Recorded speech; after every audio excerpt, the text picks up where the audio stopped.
Spiele, die diesen August erscheinen, die stellen wir euch jetzt vor. Das ist der Game Lockout August.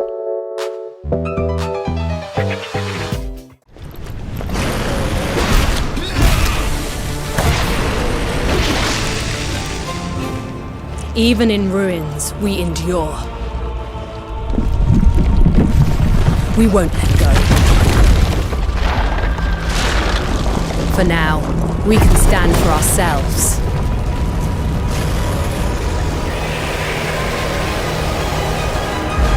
And face gods. Atlas Fallen ist ein mittelalterlich angehauchtes Open-World-Action-Spiel von den Frankfurter Entwicklern Deck 13. Richtig gehört. Endlich mal wieder ein deutsches Spiel, was wirklich vielversprechend aussieht. Atlas Fallen handelt von einer sandigen Wüstenwelt, auf welcher einst machthungrige Götter wandelten. Einer dieser Götter, der Sonnengott Telos, unterjochte die Menschheit und regiert nun mit eiserner Hand. Nun ist man die letzte Hoffnung der Menschheit und kämpft sich durch Horden von Monstern und Lakaien. Dabei steht einem ein magischer Handschuh zur Seite, welcher einen mit Kräften ausstattet. Diesen kann man auch gut in so einem aussichtslosen Kampf gebrauchen. In Atlas Fallen gleitet man durch Sanddünen, erkundet altertümliche Ruinen und bekämpft riesige Monster.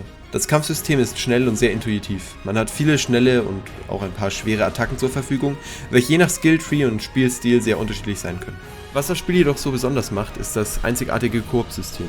Wer eine Koop-Session betritt, kann fast alles machen, was der Host auch kann. Loot finden, Bosskämpfe starten, mit NPCs sprechen, sowie Quests anfangen oder abgeben. Wenn man im Koop als Mitspielerin etwa Quests erledigt, seinen Charakter weiterentwickelt und neuen Loot findet, nimmt man seinen Fortschritt grundsätzlich mit, sollte man alleine weiterspielen. Will man gemeinsam die Kampagne spielen und als Mitspielerin seinen Fortschritt danach behalten, muss man etwa an derselben Stelle der Geschichte sein wie der Host.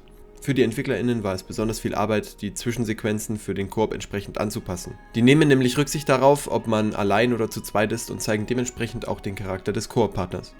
Atlas Fallen rutscht am 10.8. auf den PC, die PS5 und die Xbox Series X und S. Are you struggling? Missing your regular FARTs? Have you tried going online? Visit exotic destinations. Move your dreams, whoever you are. Apply today. No skills? No worries. Everybody's welcome. You're hired.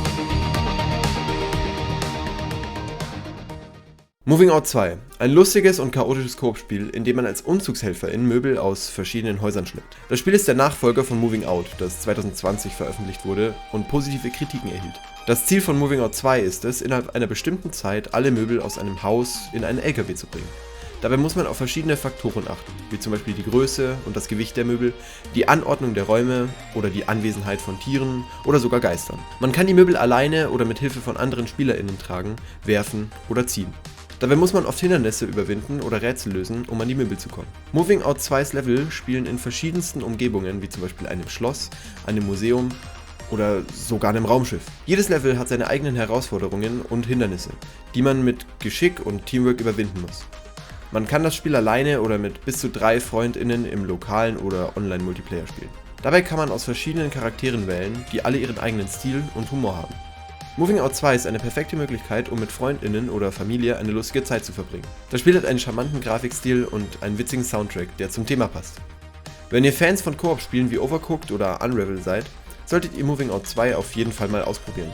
Das am 15. August in PC, PS4, PS5, Xbox One, Xbox Series X und S und Nintendo Switch einzieht.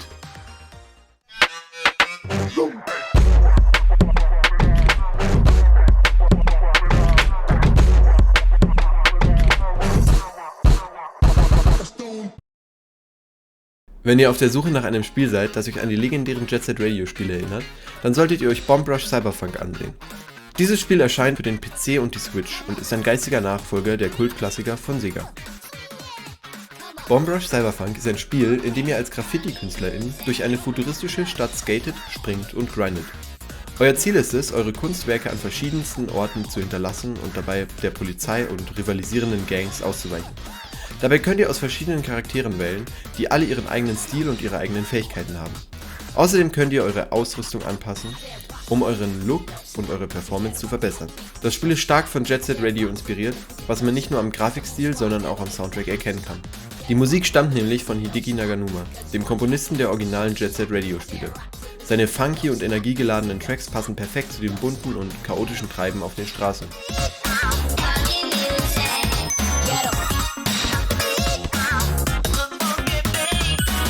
Bomb Rush Cyberfunk ist ein Spiel für alle, die Spaß an rasanter Action, kreativer Freiheit und cooler Musik haben. Es ist ein Spiel, das euch in eine andere Welt entführt, in der ihr eure Spuren hinterlassen könnt. Macht euch bereit für Bomb Rush Cyberfunk. Es grindet am 18.08. auf PC und Nintendo Switch. Your sigil will help you focus your magic. Prevent it from killing you.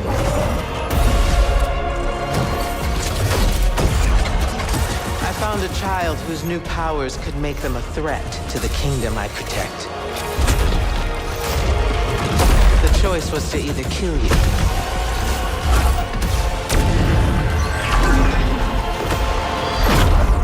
or turn you into a weapon against Rasharn.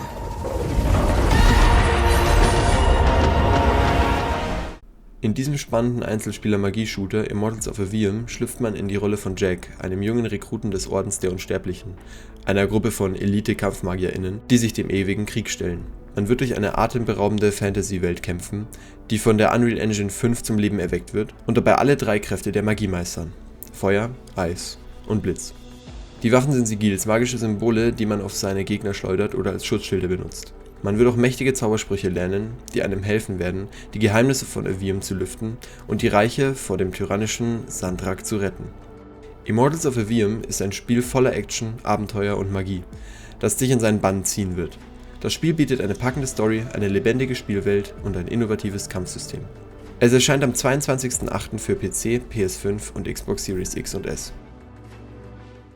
A symbol in which all our faiths, pleas and hopes might be united in communion.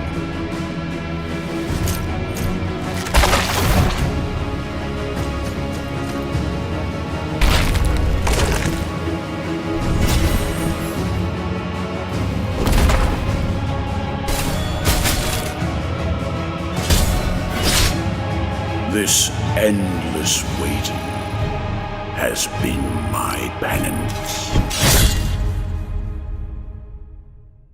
Blasphemous 2 ist die Fortsetzung des erfolgreichen Metroidvania-Spiels aus dem Jahr 2019, das von The Game Kitchen entwickelt und von Team 17 veröffentlicht wurde. In diesem Spiel schlüpft man in die Rolle eines namenlosen Kriegers, der sich durch eine düstere und brutale Welt voller religiöser Figuren, monströsen Kreaturen und grausamen Fallen kämpft. Das Ziel ist es, die Geheimnisse der Welt von Systodia aufzudecken und sich dem Schicksal zu stellen, das einem die göttliche Anklage auferlegt hat. Blasphemous 2 bietet eine verbesserte Grafik, eine größere und vielfältigere Spielwelt, neue Waffen und Fähigkeiten, mehr Bosskämpfe und eine vertiefte Geschichte, die sich je nach den Entscheidungen der SpielerInnen ändert. Das Spiel ist nicht für schwache Nerven geeignet, denn es zeigt viele Szenen von Gewalt, Blut und Folter, die vom jüngsten Gericht der Bibel inspiriert sind. Das Spiel ist aber auch nicht nur ein reines Splatterfest, sondern hat auch eine faszinierende Lore, die von der katholischen Folklore, der Kunst von Francisco de Goya und dem Werk von H.P. Lovecraft beeinflusst ist. Blasphemous 2 ist ein Spiel für Fans von herausfordernden und atmosphärischen Action-Adventures, die gerne in eine dunkle und verstörende Welt eintauchen. Das Spiel hat eine Spielzeit von etwa 20 Stunden, die sich durch verschiedene Enden, Nebenquests und Geheimnisse verlängern lässt. Dieses blutige und groteske Abenteuer missioniert euch am 24. August auf dem PC, der PS5, Xbox Series X und S und der Nintendo Switch.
Mit Armored Core 6 setzt From Software ihre ehemalige Mecha-Reihe fort. Man steuert einen großen Mech in einer postapokalyptischen Welt, welche langsam stirbt. Mit allerhand an Waffen überrennt man Horden von GegnerInnen und löscht gigantische Bosse in spektakulären Kämpfen aus. Mit verschiedenen Kampfstilen und Bewegungsmustern kann ohne Probleme experimentiert werden, indem man seinen Mech mit verschiedenen Waffen und Mechaniken anpasst. Armored Core 6 glänzt durch sein schnelles und agiles Gameplay, welches dadurch erreicht wird, dass es eigentlich keine Phasen gibt, in welchen keine GegnerInnen attackieren. Schnelle Reaktion und Auffassungsgabe kann dabei sicherlich nicht schaden. Ein düsteres Sci-Fi-Setting rundet das Ganze perfekt ab und gibt dem Mecha-Genre noch einmal eine nette Abwechslung. Armored Core 6 Fires of Rubicon launched für PC, PS5, Xbox Series X und S, PS4 und Xbox One am 25. August.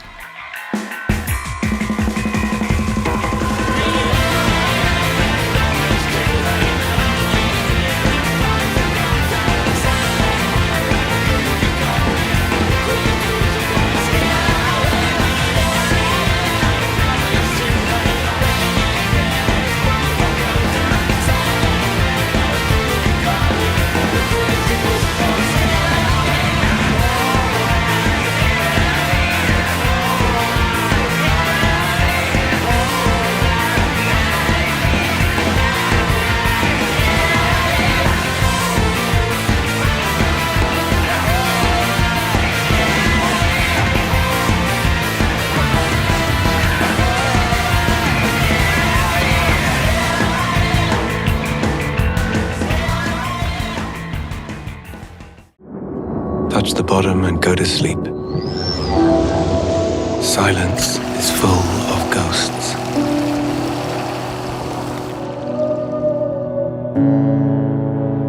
And here, voices can only come from the deep. Deep under the waves. Under the Waves ist ein neues Spiel, das euch in die Tiefen des Ozeans entführt. Es ist ein Singleplayer-Spiel mit Fokus auf das Narrativ und ist in der Nordsee der 70er Jahre angesiedelt, allerdings in einer alternativen Timeline. In diesem Spiel schlüpft man in die Rolle von Stan, einem Taucher, der für einen Ölkonzern arbeitet und in einer Unterwasserstation auf dem Meeresgrund lebt. Dabei muss man jedoch nicht nur auf seine Sauerstoffversorgung achten, sondern auch auf die Gefahren, die in der Dunkelheit lauern. Das Spiel hat eine melancholische Geschichte rund um Tiefseetaucher Stan und erinnert an Spiele wie Firewatch oder Journey. Das Gameplay ist ein narratives Adventure, in dem man mit Stan den Ozean entweder schwimmend, laufend oder mit einem kleinen gelben U-Boot frei erkunden kann. Under the Waves ist für PC, PlayStation 4, PlayStation 5, Xbox One und Xbox Series X und S am 29.08. erhältlich. さあジョイコン振って一人でみんなでフェスを熱く盛り上げろサンバデアミーゴパーティーセントラル Samba de Amigo Party Central ist ein Rhythmusspiel. Es ist eine Neuauflage des Klassikers von Sega Dreamcast, der 1999 veröffentlicht wurde. In diesem Spiel schlüpft man in die Rolle eines Affens namens Amigo, der mit seinen Marachas zu verschiedenen Songs tanzt. Das Spiel erkennt die Bewegungen der Joy-Cons und bewertet die Genauigkeit und das Timing der SpielerInnen. Das Spiel bietet über 40 Songs aus verschiedenen Genres wie Samba, Pop, Rock und Latin. Die Songs sind sowohl aus dem Originalspiel als auch aus anderen Quellen wie Sonic the Hedgehog, Space Channel 5 oder Jet Set Radio. Das Spiel hat verschiedene Spielmodi wie Karriere, Freispiel, Herausforderung und Party. Im Party-Modus können bis zu 4 SpielerInnen gleichzeitig oder abwechselnd spielen und verschiedene Minispiele wie Piñata, Volleyball oder Limbo ausprobieren. Samba de Amigo Party Central ist ein Spiel, das Spaß macht und gute Laune verbreitet. Es ist sowohl für Fans des Originals als auch für Neueinsteiger geeignet, die gerne zur Musik tanzen und sich bewegen wollen. Das Spiel hat eine bunte und fröhliche Grafik. Die Steuerung ist einfach und intuitiv, aber auch herausfordernd. Samba de Amigo Party Central erscheint am 29.08. für die Nintendo Switch.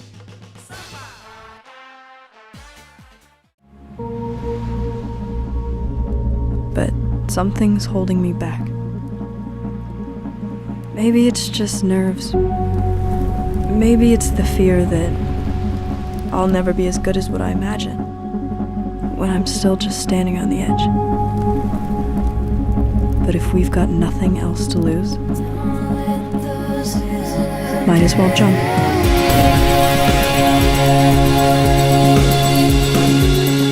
This time there won't be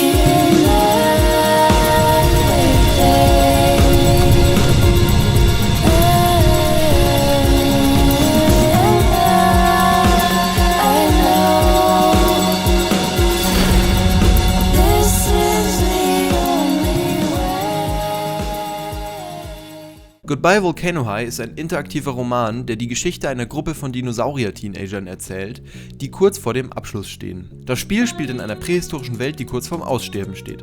Die SpielerInnen übernehmen die Rolle von Fang, einem nicht-binären, schüchternen Musikerdinos. Die Welt steht also kurz vor dem Ende. Was macht man bis dahin noch? Erzählst du deinem Schwarm von deinen Gefühlen? Bringst du deine verkorkste Familiendynamik in Ordnung? Schreibst du den besten Song aller Zeiten? Versuchst du alles zu tun? Die SpielerInnen steuern Fang durch dieses letzte Schuljahr und bestimmen den Weg, der eingeschlagen wird. Das Spiel ist mehr als nur eine Liebesgeschichte. Es geht auch um Freundschaft, Identität, Selbstfindung und um das Erwachsenwerden. Das Spiel bietet mehrere Enden, die sich je nach den Entscheidungen der SpielerInnen ändern. Die Geschichte ist emotional, humorvoll und manchmal auch dramatisch. Das Gameplay von Goodbye Volcano High ist einfach und intuitiv. Die SpielerInnen können mit verschiedenen Charakteren interagieren, Dialoge auswählen, Minispiele spielen und die wunderschöne Welt erkunden. Die Grafik ist im Comic-Stil gehalten, mit leuchtenden Farben und liebevollen Details. Die Musik ist ebenfalls ein Highlight, mit einem Soundtrack von verschiedenen Indie-KünstlerInnen.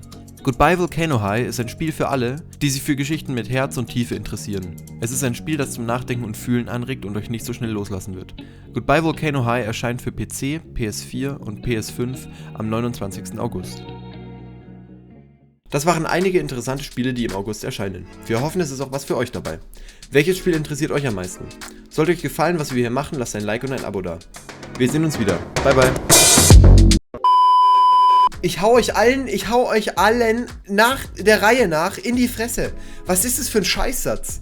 Das Spiel ist aber nicht ein reiner Splatter, sondern hat eine faszinierende Lore, die von der katholischen Folklore inspiriert.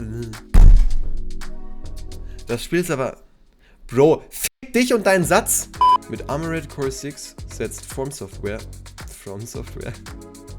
Digga, wie geil ist das denn? Digga, ist das geil.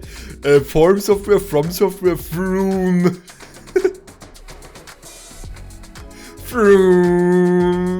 Digga, ist das geil. Burger King präsentiert Whisky Barbecue Soße, saftiges deutsches Rindfleisch, zart schmelzender Pepperjack-Käse und frischer Rucola. Tschüss.